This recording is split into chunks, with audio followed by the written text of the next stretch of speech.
দেশে এবং প্রবাসে যারা আজকে লাইভ দেখছেন সবাইকে স্বাগত জানাই। আমি এইচ এম দুলাল।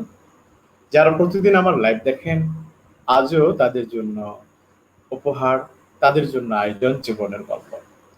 আজ আমার সাথে রয়েছে বাংলাদেশের গণমাধ্যমে পরিচিত মুখ, জনপ্রিয় সংবাদ উপস্থাপক, বাংলাদেশ টেলিভিশনের যে সংবাদের মাধ্যমে যিনি অনেক মানুষের হৃদয়কে জয় করে নিয়েছেন, সিনিয়র সংবাদ পাঠক নিশাত মনির লিজা ও অভিনেতা নুরুজ্জামান। আমরা তাদেরকে একটু এক এক করে পরিচয় করে দিচ্ছি কারা আমার সাথে যুক্ত রয়েছেন। প্রথমেই পরিচয় করে দিচ্ছি নুরুজ্জামান এবং নিশাত মনির লিজা। আপনারা কেমন আছেন? আসসালামু আলাইকুম ভাই, ভালো আছি। এই প্যান্ডেমিক সময়ে যতটুকু আছি ভালো আছি। আপনি কেমন আছেন? যেমন ভাই কেমন আছেন? জি ভালো আছি ভাই, ইনশাআল্লাহ। আচ্ছা, ভালো আছেন। আমরা আমাদের আজকের এই শোতে আপনাদেরকে পেয়ে অত্যন্ত আনন্দিত। আপনারা জানেন যে প্রতিদিন দুলাল লাইভ জীবনের গল্প প্রচারিত হয় রাত 10টায়। তো আজও যথারীতি আমরা উপস্থিত হয়েছি। তো আমরা আজকে এই লাইভে আমরা প্রথমেই শুনবো একটু অন্যভাবে একটু শুরু করতে চাই। মন সবারই এক একজনের মন এক এক রকম। আমরা একটু এই সময় একটু লিজাপুর একটি গানের মাধ্যমে, আমরা জানি তিনি সংবাদ যেরকম জনপ্রিয়, তার কণ্ঠ দিয়েও মানুষকে, গান দিয়েও মানুষকে, অসাধারণ গান দিয়ে মানুষকে কাছে নিয়ে রাখেন সবসময়। তার একটা গান দিয়ে শুরু করবেন, গান পরিবেশন করছেন নিশাত মনির লিজা, বাংলাদেশ টেলিভিশনের জনপ্রিয় সংবাদ উপস্থাপক নিশাত মনির লিজা। আসলে আমি ছোটবেলাতে গান শিখতাম, এখন চর্চা করি না, যতটুকু এখন এই প্যান্ডেমিক সময় লাইভে যে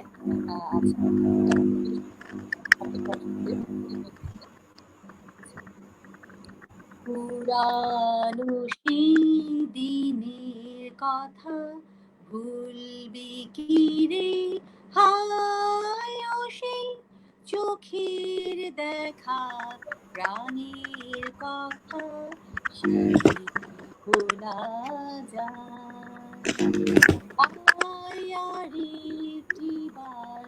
আই রে সখা প্রাণীর মাঝে আয়, মোরা সুখের দুঃখের কথা কব, প্রাণ জুড়াবে তাই।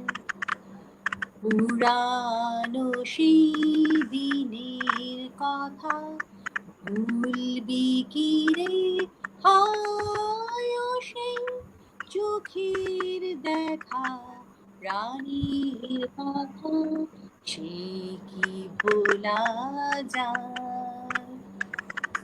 মোরা ভোরের বেলা ফুল তুলেছি, ভুলেছি দোলায়,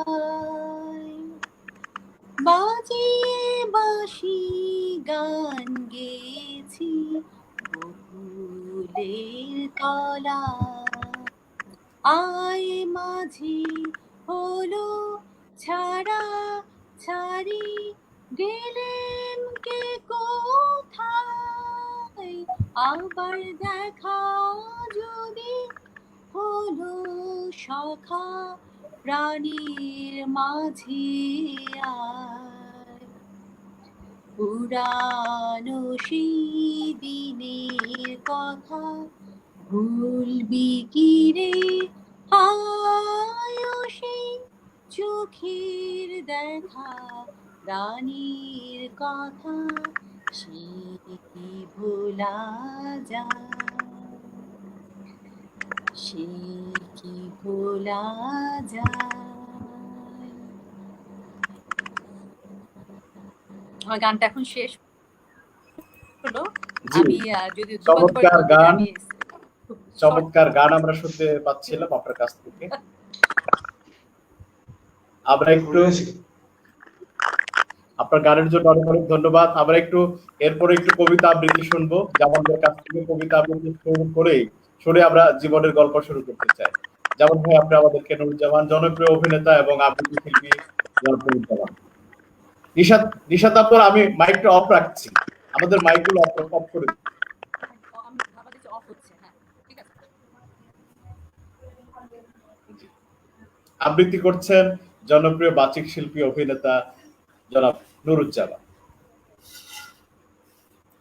সবাইকে আমার শুভেচ্ছা জানিয়ে কাজী নজরুল ইসলামের কবিতা মুনাজাত আবৃত্তির মাধ্যমে আমি শুরু করছি।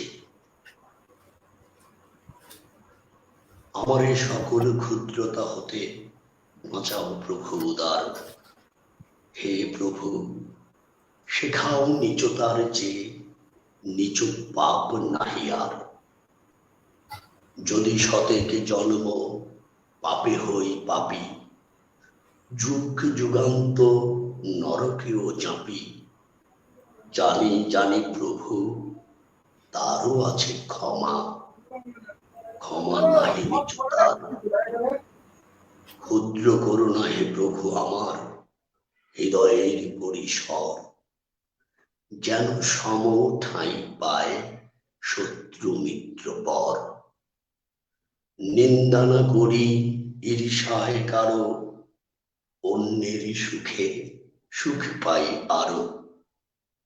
কাঁদি তারি তরে অশেষ দুঃখী, ক্ষুদ্র আত্মা তার। আমার এই সকল ক্ষুদ্রতা হতে বাঁচাও প্রভু উদার। ধন্যবাদ।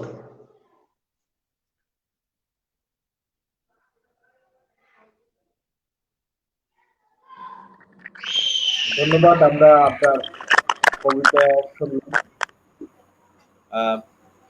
লিজা আপু, আপনার মাইক্রোফোনটা যদি আপনি যদি সংযুক্ত করেন আমরা ভালো শব্দ শুনতে পাবো।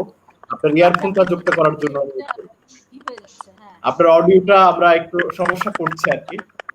করছে অডিওটা। হ্যাঁ, আমি দেখছি। আপনাকে অনুরোধ করব যে অডিওটাকে কানেক্ট করার জন্য আলাদা একটা ইয়ারফোন ইউজ করার জন্য, শব্দ করছে আর কি স্পেশালি।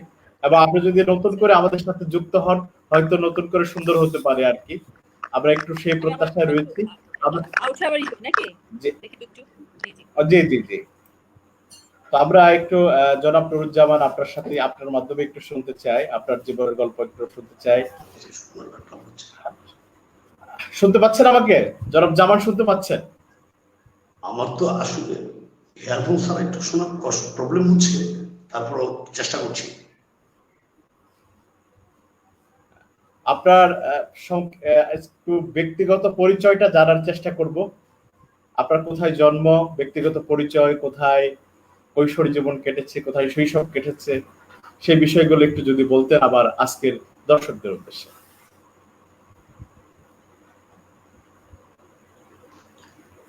জি, আপনাকে প্রথমে ধন্যবাদ জানিয়ে দিচ্ছি আমাকে আপনার এত সুন্দর একটি অনুষ্ঠানে আমন্ত্রণ জানিয়েছেন। আমার জন্ম গাজীপুর জেলায়, গাজীপুরের গাছা ইউনিয়ন নামক একটি জায়গায় আমার জন্ম। এখানেই বেড়ে উঠেছি আমি। আমার লেখাপড়া গ্রামের প্রাইমারি স্কুল, হাই স্কুল ছিল যেটার প্রতিষ্ঠাতা আমার বাবা হাজী আব্দুল মুতালিব মিয়া, আমার দাদার নামে। আমাদের এখানে একটি হাই স্কুল উনি প্রতিষ্ঠা করেছেন।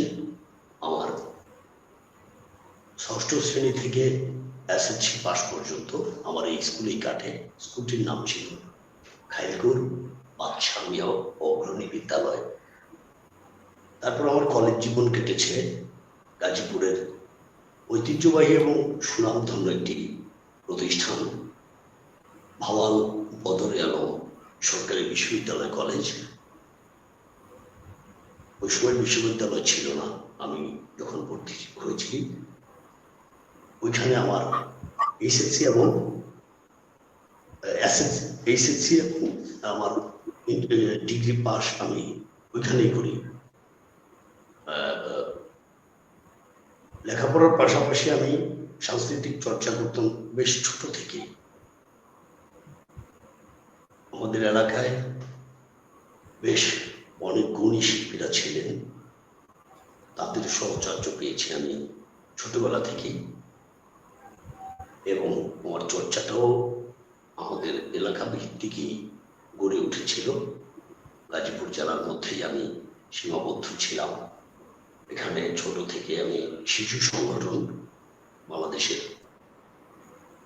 যে সংগঠনটি বাংলাদেশের মানে একজন আদর্শ মানুষ গড়ে ওঠার জন্য তার ভিতরে যে আদর্শের বীজ তৈরি করে দিতে হয়, শিশু সংগঠন, খেলাঘর, তার আমি ছোট থেকেই তার সাথে জড়িত। এভাবে খেলাঘরের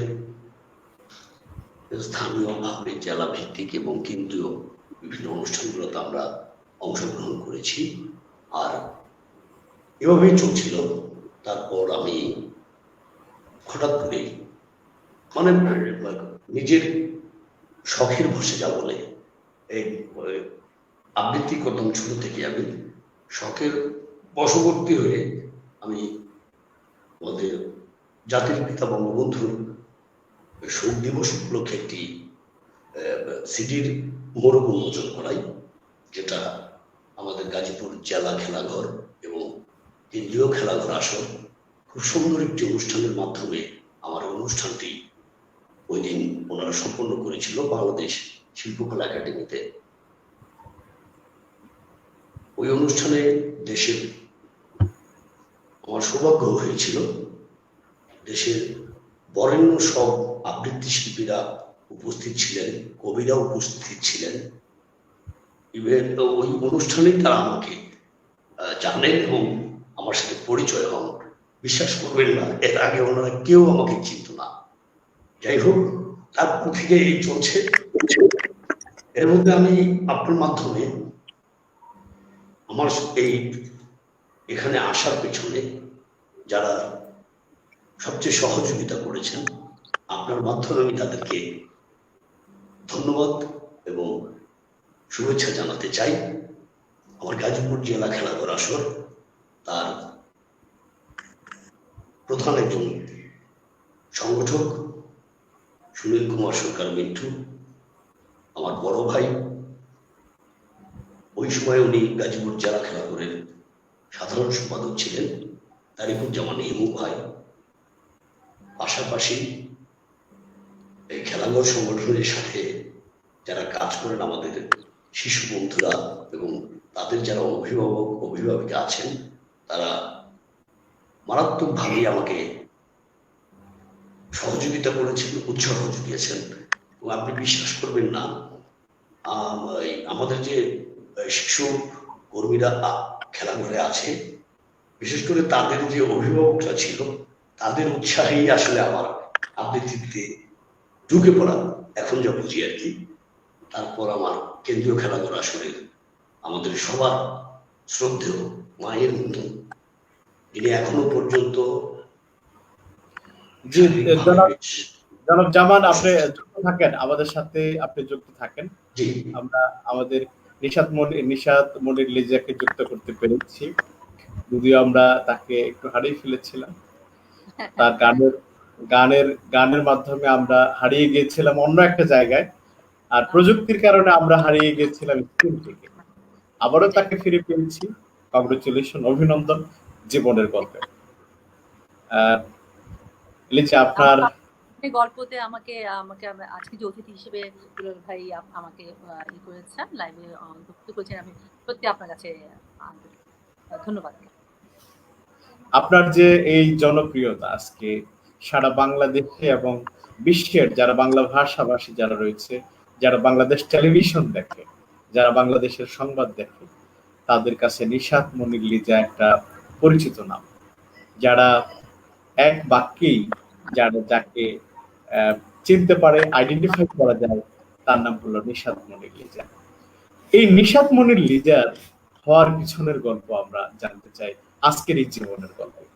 কিভাবে শুরু হলো এই নিশাত মনির লিজার জীবন, কিভাবে কাটলো শৈশব কৈশোরের কাল, কোথায় জন্ম এবং পারিবারিক পরিচয়, বাবা মা, এবং সেই ছোট ছোট পায়ে কোন কোন বিশ্ববিদ্যালয়ে তার পা পড়েছে, সেই ছোট ছোট পায়ে কোথায় সে ছোটাছুটি করেছে সেগুলো জানতে চাই। ইসরাত মনির লিজা, ফিরছি আপনার জীবনের গল্প। ধন্যবাদ দুলাল ভাই।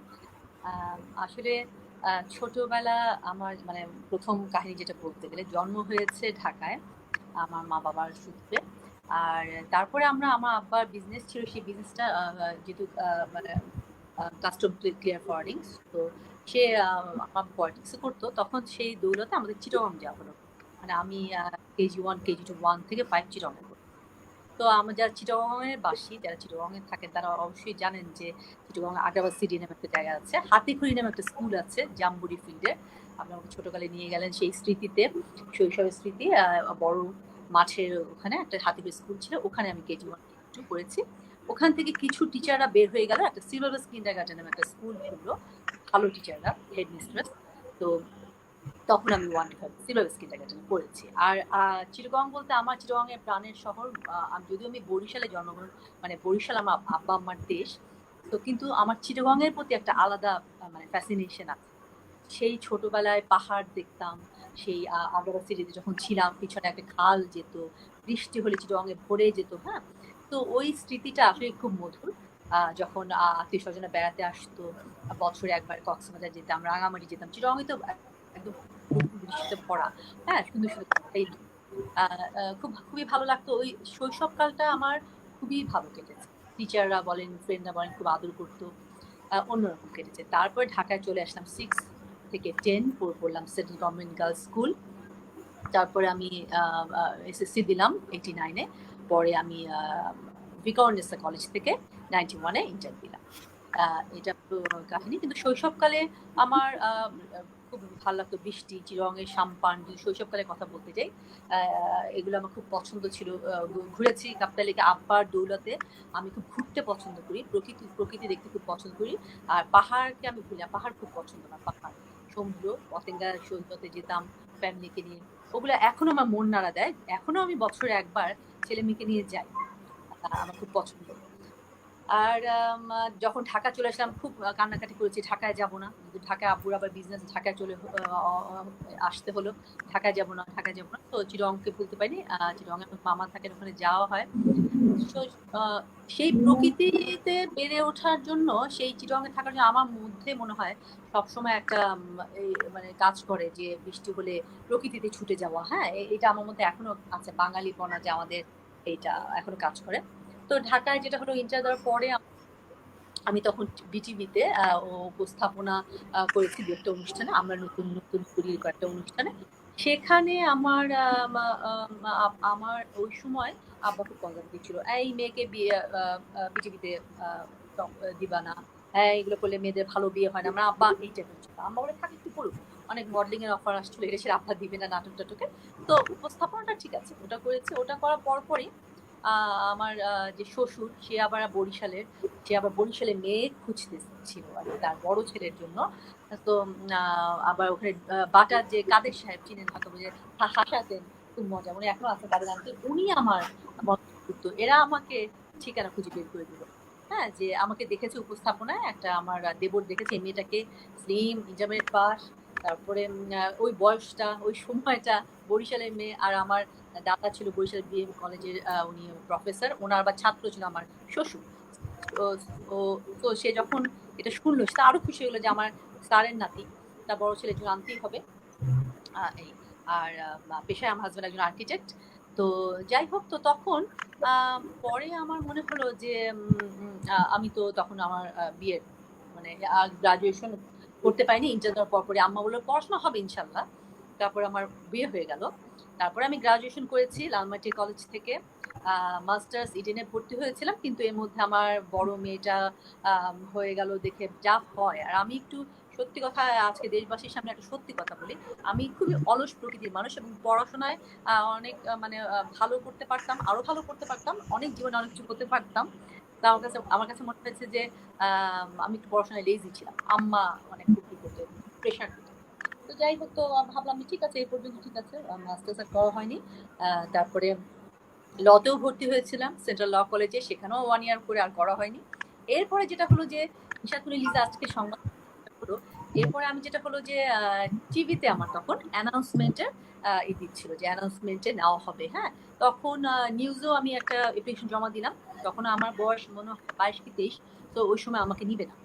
ওই সময় কারণ তখন এখনকার যেমন ইয়াং জেনারেশন পড়ে, তখন তো 30-র উপরে একটু ভয়েসটা ভারী হতে হবে। ওই সময় নিউজ কাস্টার মানেই তাই না? আসমা আহমেদ মাসুদ সিনিয়র যারা আছেন তারা তো ওরকম। তো তখন আমাকে নেয়নি, কিন্তু অ্যানাউন্সমেন্ট একটা ডাক পড়লো ঘোষণায়।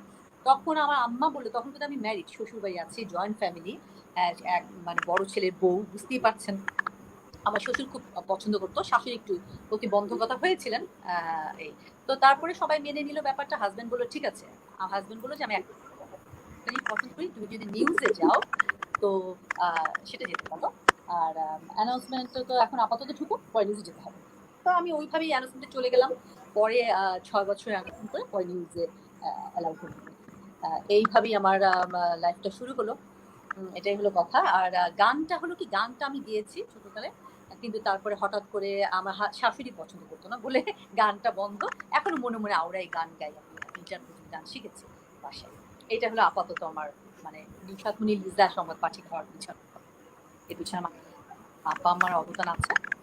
আর আমার আব্বা আওয়ামী লীগের এমপি ছিলেন। আর যেটা বলতেন আমার ভাই বোন সম্পর্কে যেটা বলি, যে আমার আব্বা গত 2008 সালে আওয়ামী লীগের এমপি ছিলেন। মা খুবই একজন স্মার্ট মহিলা, কর্মদক্ষ মহিলা। তার মেয়ে হিসেবে আমি তেমন গুণ মানে পাইনি সত্যি বলতে। আমার মা বাবার জন্য আমি আজকে যত হয়েছি, আমি উপরে আল্লাহ তাআলা তো আছে, আমি বিশ্বাস করি। হাজবেন্ডের অবদান আছে, ঠিক আছে। এটাই হলো কথা। আর আর আবার 2 ভাই, আমি এক বোন, 2 ভাই। ভাই 2জন ইউএসএ থাকে। আমি খুব আদরের একটা মেয়ে, একমাত্র মেয়ে। মানে আমার ছেলে মনে এত প্যাম্পারিং পছন্দ করে না। তারা এখন ম্যাচিউর। আমি তাদের কাছে আদর চাই, সবার কাছে শুধু আদরই চাই। এবং আমি একটা জিনিস, এটা ঠিক যে এই নিউজ কাজটা হয়েছে বিটিভিতে, এটা আমি অনেক সম্মান পেয়েছি। সবাই আমাকে ভালোবাসে, বিটিভি যারা আছেন আপনারা খোঁজ নিয়ে দেখবেন যে সত্যি সবাই আমাকে খুব পছন্দ করে। কারণ আমি মানুষ হিসেবে আমি মনে করি যে খুব দাম্ভিক না, অহংকারী না। যেটা হয় আজকালকার সবার মধ্যে একটা চলে আসে, আমার মধ্যে ওই জিনিসটা নেই। আমি চেষ্টা করি একটা ভালো মানুষ ভালো ভালো থাকতে। আচ্ছা, আমরা জীবনের গল্প শুনবো, আরেকটা গান শুনতে চাই। এখন এই পর্যায়ে আমরা আরেকটা গানের মাধ্যমে আমরা জীবনের গল্পের কারণ এক কথা বলে পছন্দ করি না, একটু হ্যাঁ, কথার ফাঁকে ফাঁকে একটু গান হতে পারে। আবার জামান ভাইয়ের কাছ থেকে আমরা একটু আবৃত্তি শুনবো। আপনার কাছ থেকে এখন একটু একটা গান আমরা শুনতে চাই। আপনার অনেক জনপ্রিয় গানের আপনার বিভিন্ন সময় আপনি জি জি খবর পাঠিকার পরিবর্তে নিউজ কাস্টার আছে। হ্যাঁ, এটা কিন্তু একটা ভিন্ন মাত্রা। আজকে মানুষ দেখবে, যারা টেলিভিশনে যারা আপনাকে খবর পড়তে দেখে, তারা আজকে দেখবে যে আপনি জীবনের গল্পে আমার জীবনের গল্পে আপনি গান করছেন। তো এটা সত্যি একটা, আপনার যারা দর্শক রয়েছে, যারা পাঠক রয়েছে, যারা আপনাকে দেখেন, যারা আপনার যারা সংবাদ পাঠকের যারা কলিগ রয়েছে, টেলিভিশনের যারা রয়েছে, তারাও আশা করি একটু ভিন্ন মাত্রা যোগ করবে। সেই সাথে একটু জামান ভাইকে যুক্ত করে নেই। জামান ভাই যদি আমাদের সাথে আছেন, জামান ভাই আছেন আমাদের সাথে? জামান ভাই শুনতে পাচ্ছেন?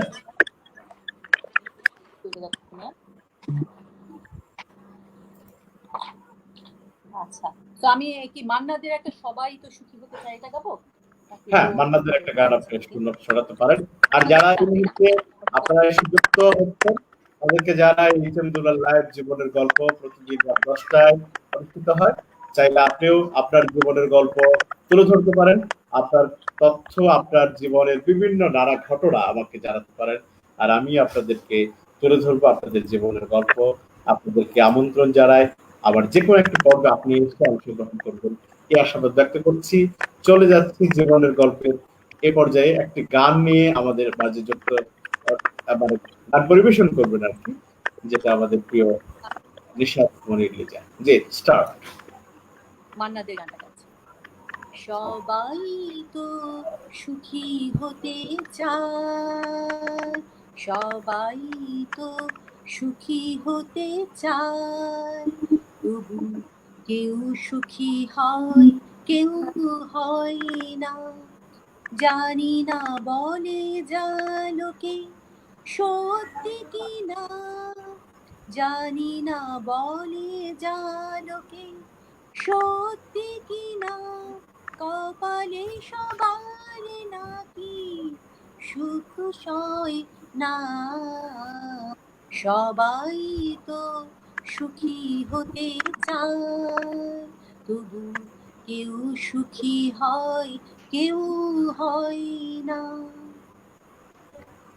আশাই আশাই তবু এই আমি থাকি, যদি আসে কোনো দিন সেই সুখ পাখি, আশাই আশাই তবু এই আমি থাকি, যদি আসে কোনো দিন সেই সুখ পাখি, এই যে থাকা প্রাণী সয় না, সবাই তো সুখী হতে চায়, তবু কেউ সুখী হয় কেউ হয় না, জানি না বলে যা লোকে সত্যি কি না, কপালে সবার নাকি সুখ সয় না, সবাই তো সুখী হতে চায়, ভালোবেসে সুখী হতে বলো কি না চায়, রাধা সুখী হয়েছিল এই শ্যামরায়, ভালোবেসে সুখী হতে বলো কে না চায়, রাধা সুখী হয়েছিল এই শ্যামরায়, আমিও রাধার মতো ভালোবেসে যাব, হয় কিছু পাবো নয় সবই হারাবো, আমিও রাধার মতো ভালোবেসে যাব, হয় কিছু পাবো নয় সবই হারাবো, এই যে থাকার প্রাণে সয় না, সবাই তো সুখী হতে চায়, তবু কেউ সুখী হয় কেউ হয় না, জানি না বলে যা লোকে সত্যি কি না, জানি না বলে যা লোকে সত্যি কি না, কপালে সবার নাকি সুখ সয় না, সবাই তো সুখী হতে চায়, তবু কেউ সুখী হয় কেউ হয় না। কেমন হলো দুলাল ভাই? হ্যাঁ, চমৎকার হয়েছে। ধন্যবাদ, অভিনন্দন নিশাত করিম লিজা। একজন গানগুলো শুনলাম, তাই ভালো একজন নিউজ প্রেজেন্টার এত সুন্দর একটা গান করতে পারবে। শুধু একটা গান না, আমরা আরো গান শুনলাম। আমরা একটু নুরুজ্জামান সাহেবকে একটু যুক্ত করে নেই। প্রিয় নুরুজ্জামান ভাই একটু যুক্ত রয়েছেন আমাদের সাথে। জামান ভাই, আমরা একটু অনেক কমেন্টস চলে আসছে, কয়েকটা কমেন্টস পড়ে নেই, একটু দেখে নেই কে কে আমাদের কমেন্টস করেছে। কমেন্টস একটু দেখবো, একটু আপনারা একটু দেখেন সবাই, আমরা একটু অফ রাখছি। কমেন্টস এর দেখছি দুলাল ভাই, ফারজানা ফালাক, ফালাক ফারজানা দেখছি দুলাল ভাই, ধন্যবাদ ফারজানা আপু। দুলাল ভাই, নিশাত আপু, নুরুজ্জামান ভাই, সবাইকে শুভেচ্ছা, সবাইকে শুভেচ্ছা। মাহবুবুল হক, সবাইকে শুভেচ্ছা, অভিনন্দন। বহুদূর এগিয়ে যাক জীবনের গল্প। মাহবুব, আর আছে কিন্তু দুলাল ভাই, ওকে। কমেন্টস দুলাল ভাইয়ের মাধ্যমে নুরুজ্জামান ভাইকে, দুলাল ভাইয়ের মাধ্যমে নুরুজ্জামান ভাইকে আমার সংগ্রামী সালাম।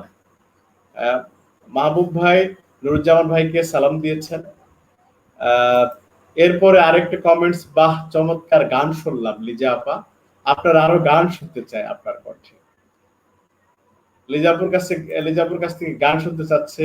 লিজাপুর গান শুনে অনেকে মুগ্ধ হয়ে গেছে। সংবাদ পাঠিকা বলে গায়িকা লিস্টে নাম। একজন জনপ্রিয় সিনিয়র সংবাদ পাঠক যখন গান গায়, সত্যি সবাকে, কারণ সবাই আপনাকে খবর পড়তে দেখে, আজকে প্রথম গান গাইতে দেখছে, এটা একটা ওয়ান অ্যান্ড এক্সক্লুসিভ। কায়সার ইবনে নূর, ক্ষমা সুন্দর দৃষ্টিতে দেখবেন ত্রুটি হলে গানের। জি, কায়সার ইবনে নূর আপু সবসময় ভালো গায়, সুন্দর হচ্ছে বরাবরের মতো। ধন্যবাদ। আপুর নিয়মিত একজন শ্রোতা পাওয়া গেল, দর্শক পাওয়া গেল। আমার খুবই প্রিয় একটা গান শুনলাম। মাহবুবুল হক লিখছেন যে তার প্রিয় একটা গান। আমরা গানের উপর একটু আবৃত্তি শুনে নেই, কি বলেন? একটু ঝিমিয়ে যাচ্ছে সুর। আমরা একটা ছোট্ট আবৃত্তি শুনে নেই। জনাব নুরুজ্জামান, আমাদের অভিনেতা এবং আবৃত্তি শিল্পী নুরুজ্জামান আছেন। আমরা একটা দৃঢ়, একটা বলিষ্ঠ একটা আবৃত্তি শুনতে চাই। আপনার একটা প্রিয় আবৃত্তি শুনতে চাই জনাব নুরুজ্জামানের।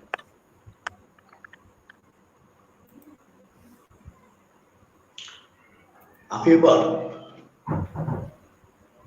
রবীন্দ্রনাথ ঠাকুরের লেখা মাকে নিয়ে একটি কবিতা, ওই কবিতাটা আবৃত্তি করছি।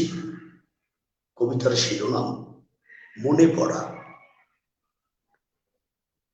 মাকে আমার পড়ে না মনে, মাকে আমার পড়ে না মনে, শুধু কখন খেলতে গিয়ে হঠাৎ অকারণে একটা কিশোর গুনগুনিয়ে কানে আমার বাজে, মায়ের কথা মিলাই যেন আমার খেলার মাঝে। মা গিয়েছে, মা গিয়েছে, যেতে যেতে গানটি গেছে ফেলে, মাকে আমার পড়ে না মনে, শুধু যখন আর সিনেতে ভোরে শিউলি বনে শিশির ভেজা হাওয়া বয়ে ফুলের গন্ধ আসে, তখন কেন মায়ের কথা আমার মনে ভাসে, কবে বুঝি আনতো মাসেই ফুলের সাজি বয়ে, মাকে আমার পড়ে না মনে, মাকে আমার পড়ে না মনে, শুধু যখন বসি গিয়ে শোবার ঘরের কোণে, জানলা দিয়ে তাকাই দূরে নীল আকাশের দিকে, মনে হয় মা আমার পানে চাইছে পানি মেখে,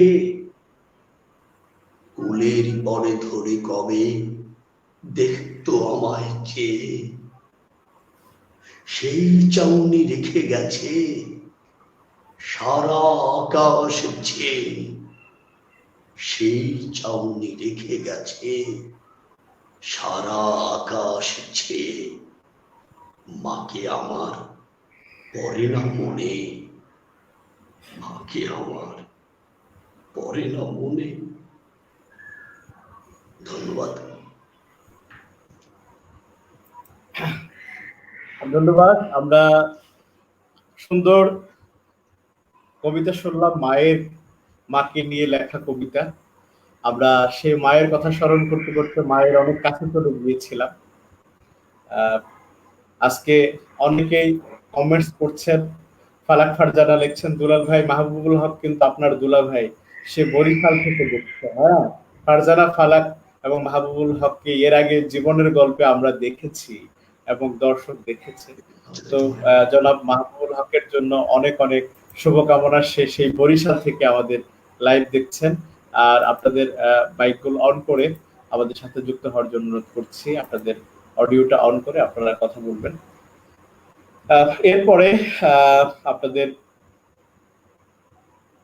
এরপরে আমরা কার কাছে যাব? নিশাত আপু শুনতে পাচ্ছেন আমাদেরকে? জি জি, একটু মাইকটা অন।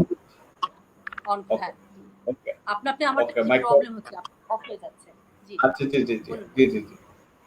জনাব জামান, আপনার মাইকটা অন করতে হবে। শুনতে পাচ্ছেন আমাকে? একটু নিশাত আপু, আমরা এই শো এর একটা বিষয় হলো যে আপনার কর্মজীবন কোথায় শুরু হয় যেমন একটা বিষয়, আপনার শিক্ষা জীবন এবং পাশাপাশি আপনার যখন আপনার দাম্পত্য জীবন শুরু হয়, সেটাও মানুষের জীবনে খুবই গুরুত্বপূর্ণ একটা বিষয়। কত সালে তার সাথে কিভাবে শুরু হয় দুজনের পথ চলা। একটু নিশাত আপুর কাছে, নিশাত মনির লিজার দাম্পত্য জীবনের গল্প আমরা শুনতে চাই। দাম্পত্য জীবন আমার শুরু হয় যখন আমার বয়স ওই যে বলে না তখন তোমার 21 বছর বোধহয়, আমি তখন অষ্টাদশীর গোড়ায়। তো আমার সেই আমার তখন অষ্টাদশী ছিল দেওয়ার পর। তো আমার হাজব্যান্ড সে পেশার একজন আর্কিটেক্ট, সে ঢাকা শহরে অনেক মেয়ে দেখেছে, আমাদের প্রেমের বিয়ে না, সেটেল ম্যারেজ। তো অনেক মেয়ে দেখেছে, এটা আমি শুনেছি আমার শাশুড়ির কাছে। সো কোনো মেয়ে দেখে তার পছন্দ হয় না। তো 4-5 শাশুড়ি হয়তো শত মেয়ে দেখেছে, সে 4টা-5টা মেয়ে রেখেছে। তো আমার হাজবেন্ডও লাজুক না, আজকে আনতাম আপনার প্রোগ্রামে, ইনশাল্লাহ আপনার এক সময় পরিচয় করে দিব। তো আমি শরীরটা একটু খারাপ, যাই হোক। তো তার সে আমার ননদ বলেছে, সে খুব চুপচাপ, সে বলেনি, তো 4টা-5টা মেয়ে দেখেছে। তার মধ্যে আমাকে যখন টিভিতে দেখলো, আমি ছায়াছন্দ উপস্থাপনা করেছিলাম, হ্যাঁ। তো সেইখানে আমাকে দেখে নূর হোসেন দিলু, উনি আমার আব্বার ফ্রেন্ড হন, বরিশাল করতো। তো লিজাকে একটা ছায়াছন্দ অনুষ্ঠান করতে দেয়, আব্বা তুলে পছন্দ করে না, একটাই দিল, গোলাপ ফুল টুল, সেই চিকন চাকন পাতলা। অনেকে বলতো আয় হায়, মানে আসলে ওই দিন অনেক সুন্দর লাগছিল। অনেকে বলছে এই তোমাকে তো নায়িকা চেয়ে সুন্দর লাগতে হবে, প্রডিউসার বলছে এত সুন্দর সাজবে, হ্যাঁ। আমার সঙ্গে আরেকজন ছিল, ঝুমু খান ছিল, আমরা দুজন ছিলাম বাইরে, খুব সুন্দর একটা এসে উপস্থাপনা করলাম দুজন মিলে। তো আমার হাজবেন্ড দেখে, আমার আম্মা বলেছিল একটা প্রোগ্রাম যাবে দেখো, ওখানে দেখে সে খালি বলেছে হু, এই যে হু বললো, এই আমার শাশুড়ি আর শ্বশুর একদম ঠিকানা খুঁজে বিটিভি থেকে, যেটা বললাম আমরা তো সাধারণত কন্ট্যাক্ট সাইনের ঠিকানা দিই না, সেখান থেকে খুঁজে অ্যাড্রেস দিয়ে বাসায় এসে দেখলো যে তারা যাতায়াত করছে, বরিশাল, ইন্টারমিডিয়েট জাস্ট পরীক্ষা দিয়েছি তখন, বসা এর মধ্যে প্রোগ্রামগুলো করছি ওই সময় এসেই। তো না, তাদের এই মেয়ে পছন্দ হয়েছে, ছেলেও পছন্দ করেছে। আম্মা বলছে ছেলের সাথে একটু কথা বল। আমি বললাম না, আমার তখন বিয়ের আসলে ইচ্ছা নেই, ভেবেছি ইউনিভার্সিটিতে যাব, যার জন্য আমি ইউনিভার্সিটি যাওয়া হয়নি। সো এটা একটা লেজিনেসের ব্যাপার। তো আমি ভাবলাম না, আমি এখন বিয়ে করবো না, এখন বিয়ে করবো না। তো একটা হাসির কথাই বলি, তখন কেয়ামতটা কি হয়েছিল, তো আমি আমার রুমে সালমান খান, আমির খানের পোস্টার, হ্যাঁ, সবার পোস্টার। তো আমার জামাইয়ের একটা গোফ আছে, তো আমি এখন কি কি বলে বলবো যে আমাকে পছন্দ হয়নি। তা আমি বললাম যে ছেলের গোফ আছে, তা আম্মা বলে গোফ কেটে ফেলবে, হ্যাঁ। আমরা আম্মা সালমান খান আমির খানের মতো এরকম আমি এটা নায়ক চাই, হ্যাঁ। মজার কথা। তো আমি বললাম কি করে বলবো যে আমাকে আম্মা বলছে তোর কি প্রেম আছে, তাহলে বল, সেখানে বিয়ে দিই। আমার তো প্রেমও নাই, হ্যাঁ। এরকম কি করবো? তো তখন বললো যে আচ্ছা ঠিক আছে, যাই হোক। আমার হাজবেন্ড ফোন দিল যে আপনার কি মানে কোনো অপছন্দ আছে। আমি আবার তাকে প্রথম ফোনে বলেছিলাম, এটা আসলে অনেক দেশবাসী সোজা কথা বলে, অনেক খুব মজার একটা কথা বলছি, যে আপনি যাকে পছন্দ করেছেন তাকে তো পেয়েছেন, কিন্তু আমি তো আপনাকে পছন্দ করিনি। এই কথা শোনার পর সে খুব খুব সিরিয়াস হয়ে গেছিল, তার মাকে বলেছিল থাক, মনে হয় পছন্দ করে না এসে। পরে আমি আমার ভয় পেলাম, আমি আব্বাকে খুব ভয় পেলাম। পরে আমি বললাম এটা আমি করেছি, এটা বললে শেষে অসুবিধা হবে। পরে আমরা আসলে আমি জীবনে প্রেম করি, আমার হাজবেন্ডের সাথেই আক্ট হয়েছিল আমার 20 ফেব্রুয়ারি, মনে আছে, 7 আগস্ট আমাকে তুলে নিয়ে গেল। এই 6 মাস তার সাথে আমি গাড়িতে ঘুরেছি, মানে একদম প্রেমিকের মতো সেই মানে ঘুরেছি, গান শুনেছি, হ্যাঁ, এরকম খাওয়া দাওয়া করেছি। তো আমার কাছে মনে হয় ওই সময়টা আসলে অনেক সুন্দর ছিল, ওইটা আমার লাইফে একটা অনেক সুন্দর একটা অধ্যায়। তারপরে যেহেতু আমি অনেক বাচ্চা মেয়ে, আমি গ্রাজুয়েশন দেওয়ার পরে আমার মেয়েটা হলো। এরপর লাইফ চলতে থাকলো, বিটিভিতে আমি অ্যানাউন্সার হিসেবে ঢুকলাম। তো লাইফটা তখন সাজুগুজু মেয়ে রেখে হাজবেন্ডকে নিয়ে বেড়ানো দেশে বিদেশে, সুন্দরভাবে আমার লাইফটা মানে ভালো মানে কেটেছে, এই আর কি। এইভাবে করতে করতে 10টা বছর পার হওয়ার পরে আমার আবার ছেলে হলো, আমি এক ছেলে এক মেয়ে মা। তো আমি আমার এখন ইউএসএ তে পড়ে, সে এনওয়াইইউ থেকে গ্রাজুয়েশন করে ফিন্যান্স থেকে গ্রাজুয়েশন জব করছে কনসাল্টিং ফার্মে, মাশাআল্লাহ ইনশাআল্লাহ। মানে আল্লাহ আমাকে খুব ভালো একটা মানে সত্যি কথা, আমি খুব গর্বিত আমার মেয়েকে নিয়ে। মানে খুব ভালো মেয়ে, সে জব করছে। তো আমার যেহেতু আগে বিয়ে হয়েছে, আমি তাকে আগে বিয়ে দিতে চাই না, সে বলে মা একটু পরে, আর ঠিক আছে অসুবিধা নেই। তো শি ইজ নাও 21, আমার ছেলে 12, ও ডিপিএস স্কুলে 8-এ পড়ে। এই আমার সুন্দর সুখের সংসার, এই নিয়ে কাজ। আর নিউজ তো আছি পাশাপাশি, নিউজ আমার একটা প্যাশন। আমি প্যান্ডেমিক সময়ে নিউজটা একটু আপাতত অফ রেখেছিলাম, তো ইনশাল্লাহ আশা করি সেপ্টেম্বর থেকে আমি করবো। এটাই আমার লাইফ, মানে খুব ভালোই যাবে লাইফটা। জনাব জামান শুনতে পাচ্ছেন আমাদের?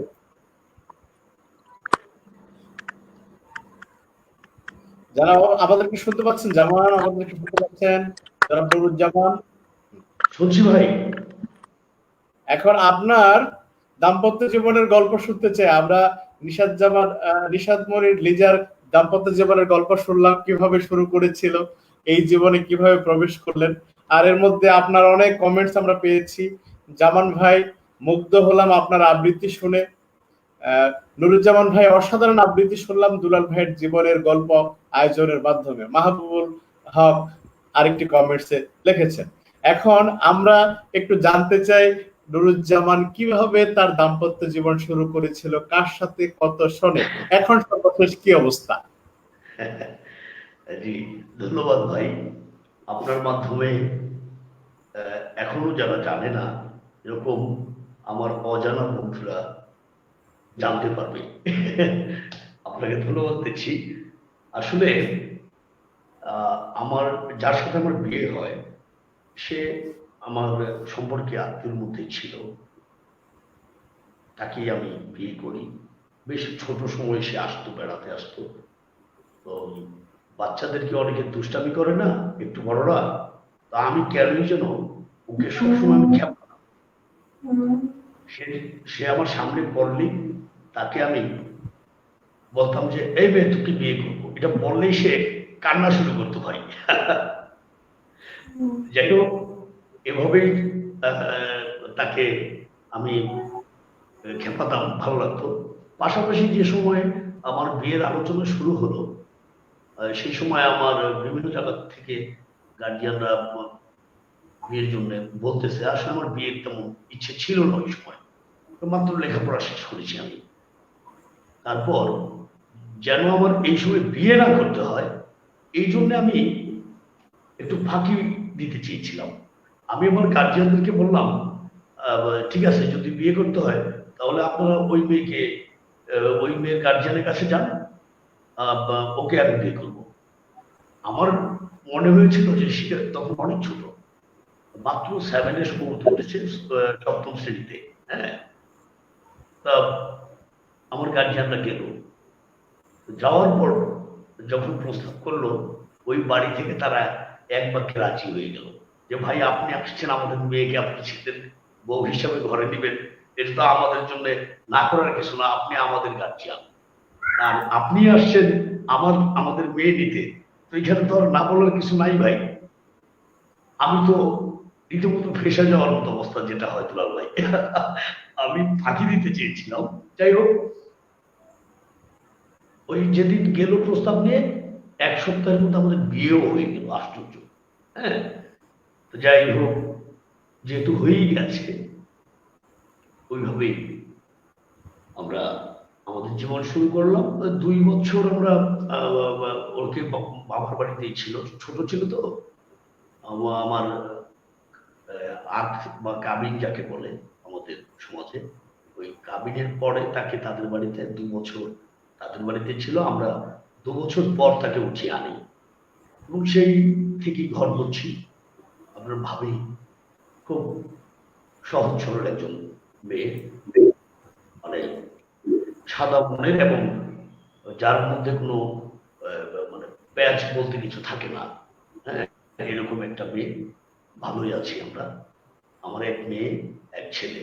মেয়ে এবার এসএসসি পাস করেছে উত্তরা একটি স্কুল থেকে, A+ পেয়ে। আর ছেলেটা পড়ছে আবার ক্লাস 4-এ মাইলস্টোন স্কুলে। তো এই আমরা এখন যৌথ ফ্যামিলি। আমার যৌথ ফ্যামিলি, আমরা গাজীপুরের বাসিন্দা, সবাই গাজীপুরে থাকে। শুধু আমি, ওই ছেলে মেয়ে উত্তরাতেই পড়তো আগে থেকে, তো এই জন্য আমি শুধু এই 4 জনকে নিয়ে আমরা উত্তরা বসবাস করি। আমি আর আমার 3 সদস্য নিয়ে 4 জন আমরা উত্তরাতে থাকি। কিন্তু এখনো আমরা 3 ভাই, 1 বোন, বাবা মা এখনো ইনশাল্লাহ সুস্থভাবে জীবিত আছে। এই আমাদের পরিবার। হ্যাঁ, এই নিয়ে আছি ইনশাল্লাহ, খুব ভালো আছি ভাই। আল্লাহ অনেক সুখে রেখেছে ইনশাল্লাহ। জি, ভালো থাকেন এই কামনা করি। যেমন ভাই আপনার দাম্পত্য জীবনের গল্প শুনলাম, ভাবিকে শুভকামনা। আর লিজা আপু, আমাদের যে দুলা ভাই আছে, আমাদের জি শ্রদ্ধেয় ভাইজানকেও আমাদের এই লাইভের পক্ষ থেকে অনেক অনেক শুভেচ্ছা, অভিনন্দন। যাকে ধারণ করেছে, যাকে লালন করেছে, যাকে পালন করেছে, যাকে তাকে সঙ্গ দিয়ে আজকে পর্যন্ত আমাদের পর্যন্ত নিয়ে এসেছে, এই দুইজন মানুষ।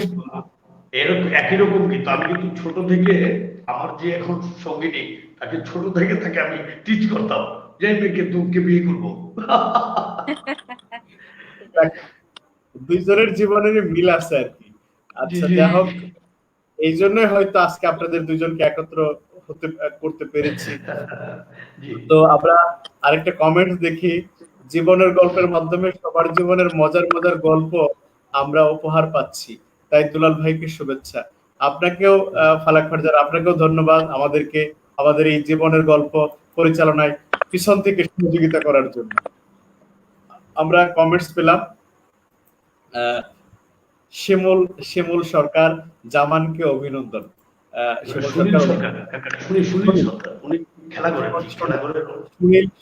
সুনীল সরকার আর জীবনের গল্পে আপনারা অংশ নেবেন এই আশাবাদ ব্যক্ত করি। আমরা আজকে শেষের দিকে, আমাদের হাতে একদম সময় নেই, আমরা শেষের দিকে একটা ছোট আবৃত্তি এবং ছোট একটা আমরা একটা কণ্ঠে একটা গান আমরা আবার শুনে আমরা বিদায় নিতে চাই এবং আপনাদের কমেন্টস এর মাধ্যমে আমাদের আজকে আয়োজন শেষ হবে।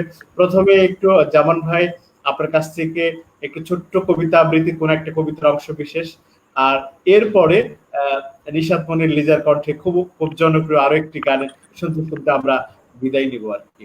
প্রথমে জনাব নুরুজ্জামান আপনার কাছে আসছি ছোট্ট একটা আবৃত্তি শোনার জন্য।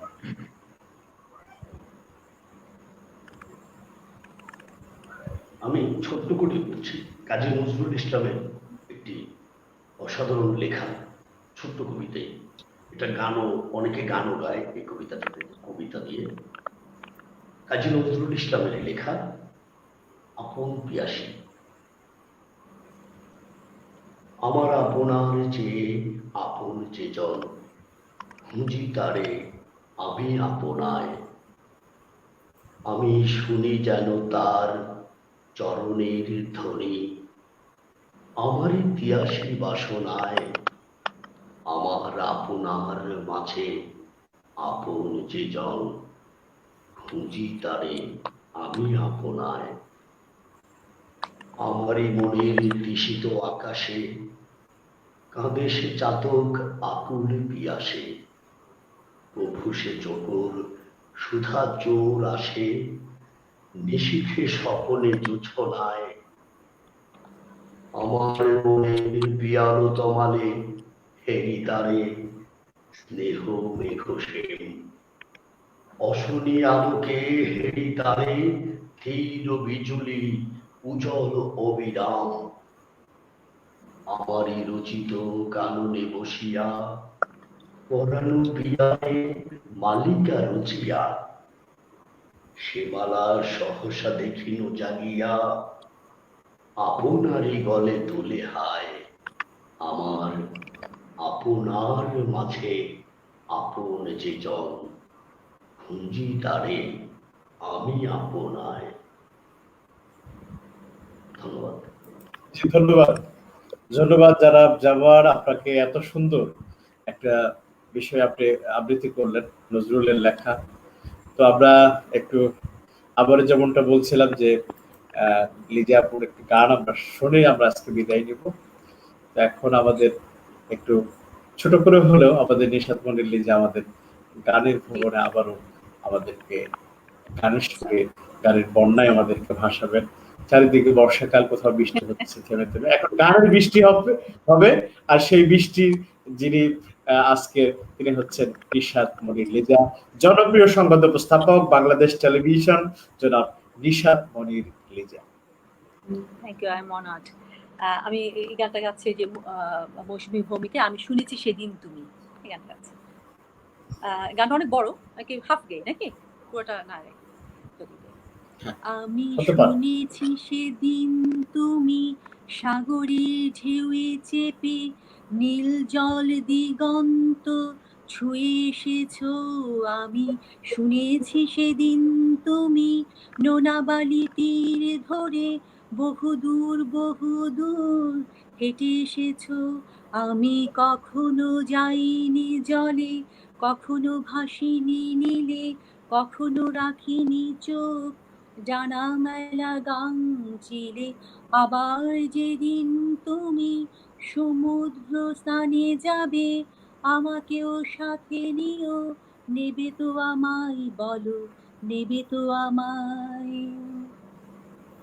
আমি শুনেছি সেদিন নাকি তুমি মিলে তোমরা সদল বলে সভা করেছিলে, আর সেদিন তোমরা নাকি অনেক জটিল ধাঁধা, না বলা অনেক কথা কথা তুলেছিলে কেন? শুধু ছুটে ছুটে চলা, একই একই কথা বলা, নিজের জন্য বাঁচা, নিজেকে নিয়েই যদি ভালোবাসা নাই থাকে, শুধু একা একা লাগে। কোথায় শান্তি পাবো, কোথায় গিয়ে বলো, কোথায় গিয়ে বলো, কোথায় গিয়ে? আমি শুনেছি তোমরা নাকি এখনো স্বপ্ন দেখো, এখনো গল্প লেখো, গান গাও প্রাণ ভরে, মানুষের বাঁচা মরা এখনো ভাবিয়ে তোলে তোমাদের ভালোবাসা, এখনো গোলাপ ফোটে আস্থা হারানো এই মন নিয়ে আমি আজ তোমাদের কাছে এসে দুহাত পেতেছি আমি, দু চোখের গল ভরে শূন্যতা দেখি শুধু, রাত ঘুমে আমি কোনো স্বপ্ন দেখি না, তাই স্বপ্ন দেখবো বলে আমি দু চোখ পেতেছি, তাই তোমাদের কাছে এসে আমি দুহাত পেতেছি, তাই স্বপ্ন দেখবো বলে আমি দু চোখ পেতেছি।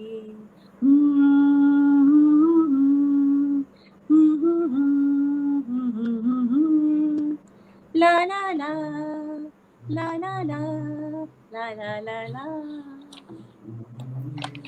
একবারই চমৎকার। মানে দুবার গেলে লং হয়ে যাবে, তাই একবারই গিয়ে দিলাম। জি, বাহ লিজা আপু, জি শেষে মিষ্টি মুখ করে দিলেন, অর্থাৎ আমাদের জীবনের গল্প মিষ্টি মুখের মাধ্যমে বিদায় করে দিলেন। আমরা কমেন্টস পেলাম। আমরা এই ছিল আজকের জীবনের গল্প। জীবনের গল্প শেষে এসে সব মানুষের উদ্দেশ্যে কি বলতে চান নিশাত মনির লিজা? সবার উদ্দেশ্যে কি বলতে চান? সব মানুষের উদ্দেশ্যে, স্বজনদের উদ্দেশ্যে, কারণ এখন প্যান্ডেমিক একটা সিচুয়েশন চলছে। আমি মানুষের উদ্দেশ্যে এটাই বলতে চাই, যেহেতু আমরা জন্মগত আমরা বাংলাদেশের নাগরিক, আমরা যারা বাঙালি আছি, আমরা বাঙালি মনে প্রাণে বাঙালি না, মনে প্রাণে জাতি হিসেবে বাঙালি আশেপাশে যা দেখছি এটা নিয়ে খুবই বিচলিত। আমি মনে করি আমার সার্থকতা হলো যে আমি একটা ভালো মানুষ হতে পেরেছি, এটা গর্বিত ফিল করি।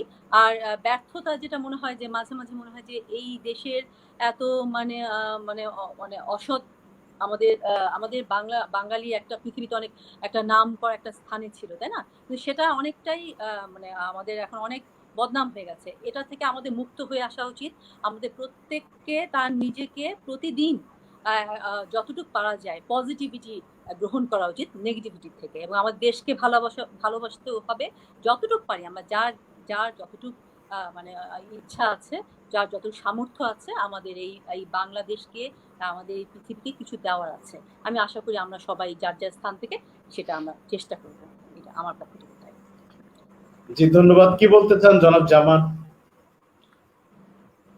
আমি সবাইকে ছোট্ট করে একটি কথা বলতে চাই, আপার কথার বেশ ধরে, যে আমরা যে অবস্থায়, যার যে অবস্থায় আছি, আমরা যেন প্রত্যেকে ওই অবস্থাটুকুই আমাদের পরম শান্তির জায়গা মনে করি। তাহলে আমাদের মধ্যে লোভ, লালসা এগুলা জন্ম নিতে পারবে না। আমাদের সকলের মনে কারণ প্রতি যেন ঈর্ষা, ক্রোধ,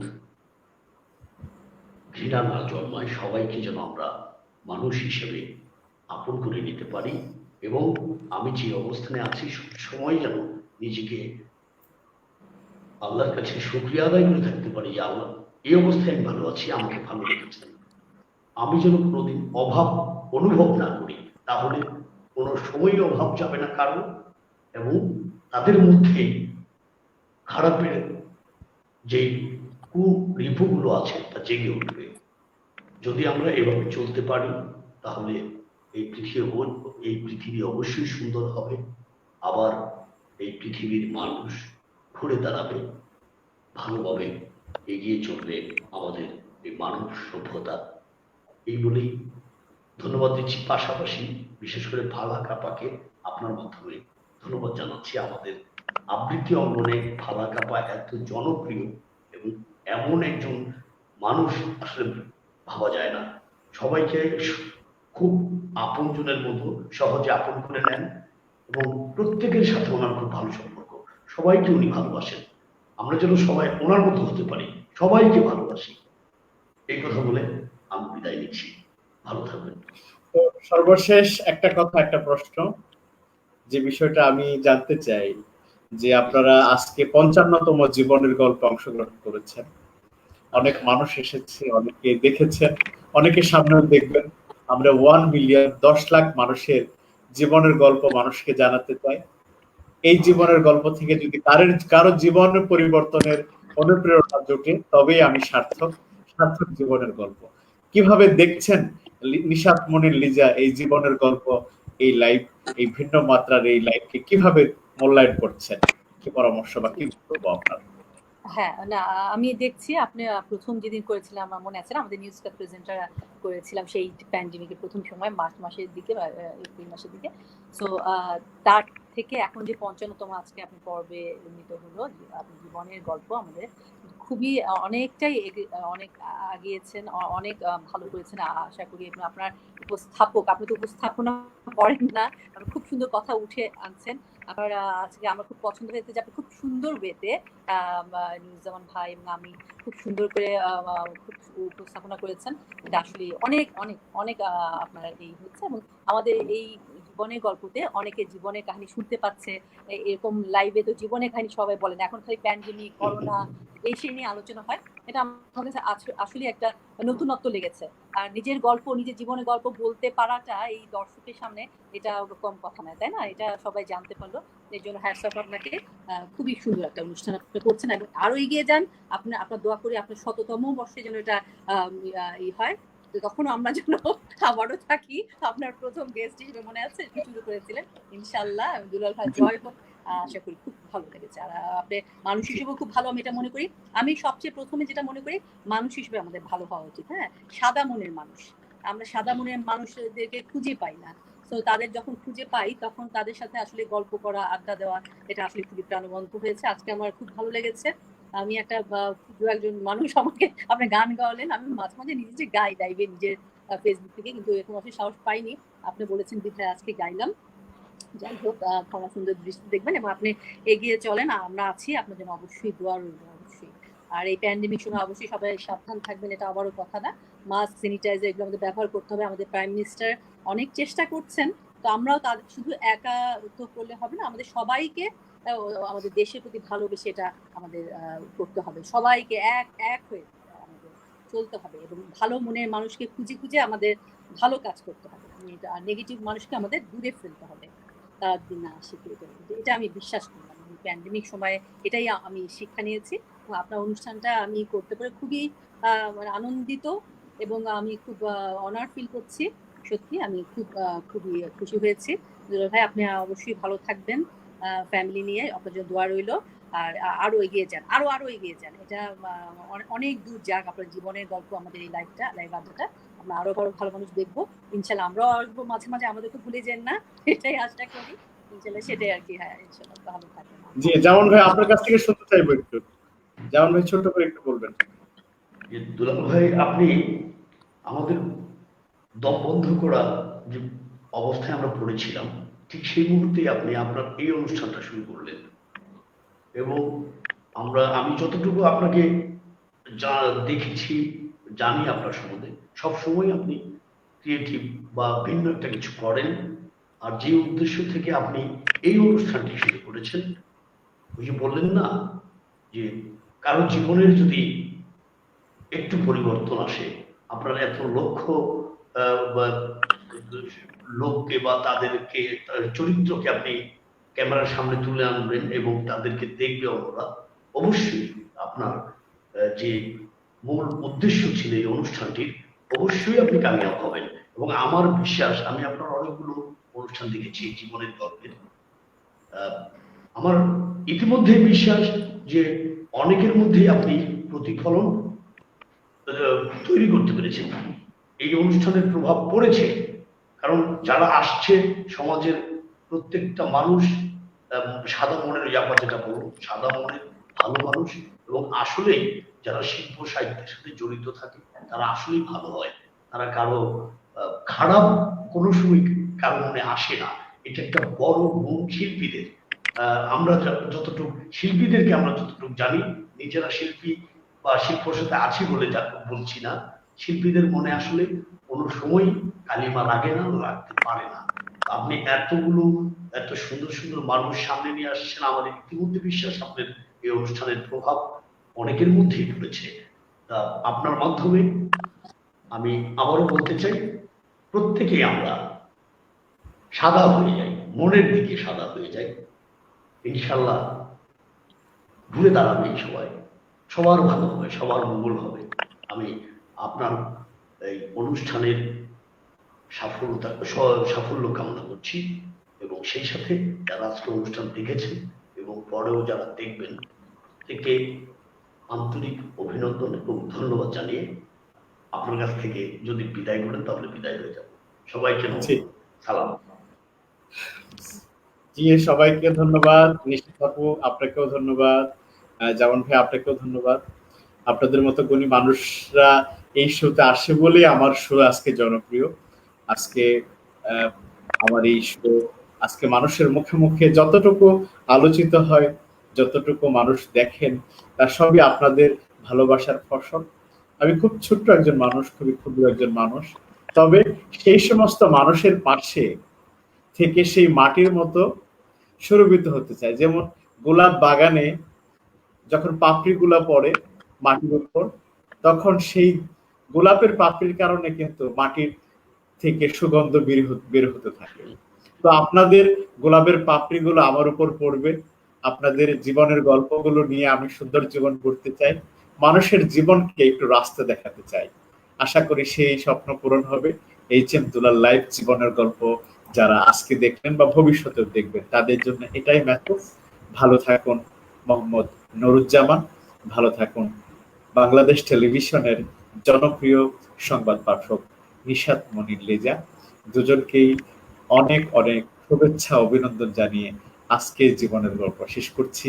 আগামীকাল রাত 10টায় দেখা হবে অন্য কোনো মানুষের জীবনের গল্প। তো সে পর্যন্ত ভালো থাকবেন সবাই।